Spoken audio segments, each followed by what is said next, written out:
नमस्कार प्यारे मित्रों, अब आप इस विषय के वीडियोस एक साथ भी देख सकते हैं। इसके लिए आपको वीडियो के नीचे मेरी चैनल में जाके प्लेलिस्ट में जाना होगा। तो बच्चों, पिछले वीडियो में हम सीख रहे थे हिंदी कक्षा 8 द्वितीय सत्र का पाठ नंबर 2।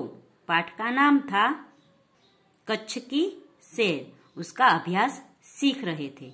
आज के वीडियो में हम अभ्यास पूर्ण करेंगे और स्वाध्याय भी पूर्ण करेंगे। अभ्यास में 2 प्रश्न किए थे। 30वां प्रश्न है, दिए गए शब्द मिले ऐसे पहेलियों का निर्माण कीजिए। तो यहाँ शब्द दिए गए हैं, इन शब्दों के अनुसार हमें पहेली बनानी है। पहेली यानी गुजराती में हम उसे उखाणा कहते हैं। तो पहला है सितारा। तो सितारा से हम पहेली बना सकते हैं। 3 अक्षर का मेरा काम, आकाश में चमकना मेरा काम, अंत कटे तो सीता कहलाऊं, प्रथम कटे तो तारा बन जाऊं। दूसरा है हाथी। तो हाथी से हम पहेली बना सकते हैं।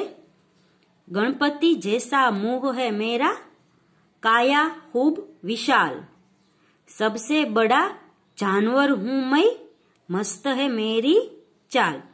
और बच्चों, सितारा से कोई दूसरी पहेली बनानी है तो दूसरी पहेली बन सकती है, आकाश में रहता हूं, रात भर चमकता हूं, चमचम चमकता हूं, रहता हूं मौन, प्यारे बच्चों बतलाओ मैं हूं कौन। तीसरा है चिराग। तो चिराग से हम पहेली बनाएंगे, मेरे रहने पर अंधेरे की नहीं चल पाती, मेरे 2 साथी है तेल और बाती। फिर 4 नंबर का है पाठशाला।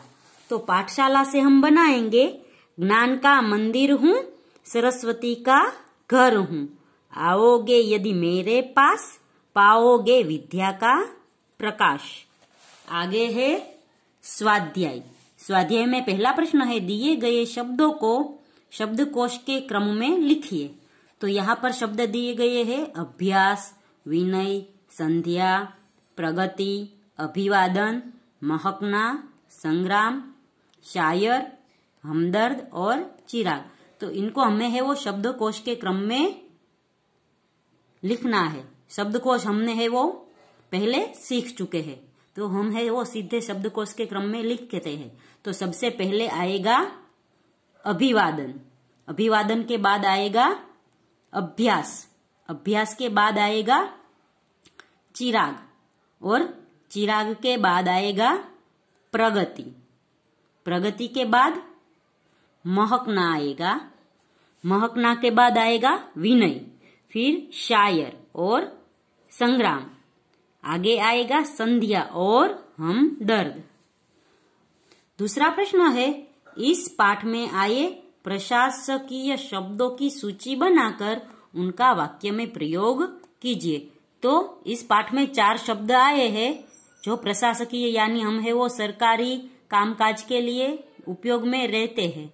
जैसे पहला है प्रभाग। प्रभाग यानी एक भाग होता है, उसका भी उपभाग होता है वो। फिर है वरिष्ठ, वरिष्ठ यानी बड़ा, कनिष्ठ यानी सोचा, और सचिव यानी सेक्रेटरी। तो इससे वाक्य बनेगा पहला प्रभाग का, कि इस फिल्म का प्रभाग है वो आगे आने वाला है। फिर वरिष्ठ है तो हमारे भाई है वो इस देश के वरिष्ठ नेता है। फिर है कनिष्ठ, तो मेरा कनिष्ठ भाई है, उसे लाडू पसंद है। फिर है सचिव, तो उससे वाक्य बनेगा, मेरी ऑफिस के सचिव आज छुट्टी पर है। फिर है नीचे दिए गए विशेषणों का वाक्य में प्रयोग कीजिए। तो विशेषण यानी जो शब्द है वो वस्तु, पदार्थ की विशेषता या व्यक्ति की विशेषता दर्शाते हैं, उन शब्दों को विशेषण कहते हैं। जैसे यहाँ पर है विशेषण दयावान, तो हम लिखेंगे, हमारे मालिक बड़े दयावान है। फिर है मूल्यवान, तो सोना मूल्यवान चीज है। फिर है कृपालु, तो भगवान बहुत कृपालु होते हैं। आगे है थोड़ा सा, तो मेरे पास थोड़ा सा दूध है। फिर है अच्छा, तो गुलाब का फूल सबको अच्छा लगता है। अथवा हम लिख सकते हैं कि मेरे पास अच्छी किताब है। फिर है सुंदर, तो यह फूल सुंदर है। फिर है प्रिय, तो मेरा मित्र मुझे बहुत प्रिय है, या मेरे प्रिय मित्र का नाम रमेश है। ऐसे भी आप बना सकते हैं। इन विशेषणों से आप है वो कोई दूसरे वाक्य भी बना सकते हैं। फिर है प्रश्न 4, दिए गए परिच्छेद का हिंदी में अनुवाद कीजिए। तो ये पैराग्राफ दिया गया है, इसको हमें है वो हिंदी में लिखना है। तो हिरण नदीनी पश्चिम बाजुए सूरज दादा विदाई लही રહ્યા હતા। तो हम लिखेंगे हिरण नदी की पश्चिम की तरफ सूरज दादा विदा ले रहे थे। संध्या टाणे पंखीओना टोळा पोताना माळा भणी उड़ी રહ્યા હતા। तो संध्या के समय पक्षियों की टोलियां अपने घोंसलों की ओर उड़ रही है। ભેંસોનું ખાડું અને ગાયોના ધણ પોતાના માલિકના ઘર ભણી વળી રહ્યા છે। तो भैंसों का झुंड और गायों का समूह अपने मालिक के घर की तरफ लौट रहे हैं या लौट रहा है। ત્યારે झरमर झरमर वर्षानी शुरुआत थई। तभी या उस समय रिमझिम वर्षा शुरू हुई। सौ असह्य गर्मी थी निपीड़ामांथी मुक्तिनो आनंद लई રહ્યા હતા। लोग असह्य गर्मी की पीड़ा से मुक्ति का आनंद ले रहे थे। मात्र मानव ज नहीं, पशु पक्षी अने जीवजंतु पण शाता अनुभववा लाग्या। तो केवल मनुष्य ही नहीं, पशु पक्षी और जीव जंतु भी शांति का अनुभव करने लगे। आगे है अपूर्ण कहानी पूर्ण कीजिए।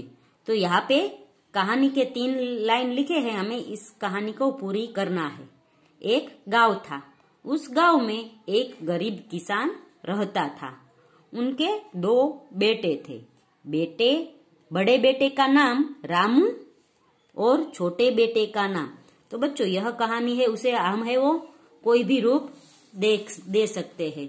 जैसे मैंने एक रूप दिया है, आप है वो दूसरा रूप भी दे सकते हैं। आपके दिमाग में कोई दूसरी कहानी 2 भाइयों की आ रही है, जिसके पिता किसान है, तो वो भी लिख सकते हैं। मैंने एक कहानी लिखी है। तो पहले भाई का नाम रामू था, दूसरे भाई का नाम, छोटे भाई का नाम था लखन था। रामू को खेल कूद का शौक था। उसे निशानेबाजी में बहुत रुचि थी। बड़ा होकर वह भारतीय सेना में भर्ती हो गया। छोटे बेटे को खेती बाड़ी का शौक था। उसने खेती की जिम्मेदारी संभाली और एक समृद्ध किसान बन गया। भारत पाकिस्तान के बीच युद्ध हुआ। रामू ने बड़ी बहादुरी दिखाई। उसने दुश्मन के छक्के छुड़ा दिए। लड़ाई खत्म होने पर सरकार ने उसे वीर चक्र प्रदान किया। सेना में उसे ऊंचा पद दिया गया। उसकी शादी सेना में डॉक्टर की नौकरी कर रही शीला से हो गई। छोटे भाई ने भी अपनी बचपन की दोस्त राधा से शादी की। सभी खुशी खुशी रहने लगे। किसान यह सोचकर खुश है कि उसके बेटों ने जय जवान जय किसान का नारा सार्थक कर दिखाया है। तो बच्चों आप है वो आपके दिमाग में कोई और दूसरी कहानी हो जो दो भाइयों की हो वो भी लिख सकते हैं। तो बच्चों यहाँ पर पाठ खत्म होता है। अगले वीडियो में तीसरा काव्य सीखेंगे। तब तक के लिए गुड बाय, टेक केयर।